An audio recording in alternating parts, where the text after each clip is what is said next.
guys, may nagtatanong sa akin kung paano daw gumawa ng DIY bracelet. So yan, tissue at sticker. DIY bracelet.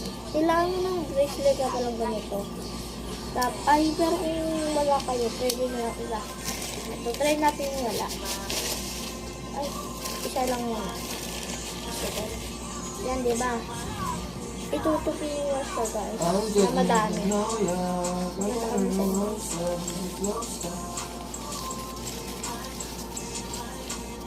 Ganito, guys. Ganyan. Tapos, tupiin nyo siya ng ganito. Ganyan. Parang ganito, guys. Ganito. Kasi isa ganun rin. Tapos kung may sticker kayo, gamitin yung sticker. Or glue. Basta